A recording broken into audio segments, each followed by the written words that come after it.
তো hello and welcome back বন্ধুরা, কেমন আছো তোমরা সকলে?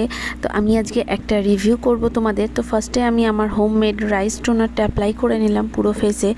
দেন আমি আমার ফেভারিট স্নেল মিউসিনটা অ্যাপ্লাই করব আমার স্কিনে ফার্স্ট টাইম। তো ফার্স্ট টাইম আমি একটা স্কিনে অ্যাপ্লাই করছি, তো খুব এক্সাইটেড কেমন হবে। আমি এতদিন ভিডিওতেই দেখে এসেছি, হ্যাঁ ব্যাপারটা যেমন ভিডিওতে দেখা যেত তেমনই হাতে উঠে আসছে। তা আমি খুব এক্সাইটেড হয়ে যাচ্ছিলাম এটা অ্যাপ্লাই করার পর।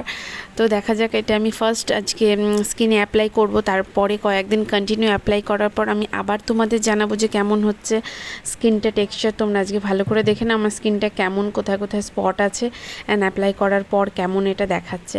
নাইকাকে অনেক থ্যাংক ইউ এই কোরিয়ান প্রোডাক্টগুলো আমাদের কাছে পৌঁছে দেওয়ার জন্য। তো আমি তো আজকে অ্যাপ্লাই করলাম। তোমরা এটা কারা কারা ইউজ করো আমাদের অবশ্যই জানাবে আমাকে, অ্যান্ড কারা কারা ইউজ করবে আমাকে দেখে, মানে নেক্সট ভাবছো যে তোমরাও ইউজ করবে অবশ্যই জানিও। আমার গালগুলো এমনি একটু প্লাম্পি মনে হচ্ছিল, তো অ্যাপ্লাই করার পর আমি অনেকটা হ্যাপি। তো তোমরা জানাও কেমন লাগলো ভিডিওটা। বাই।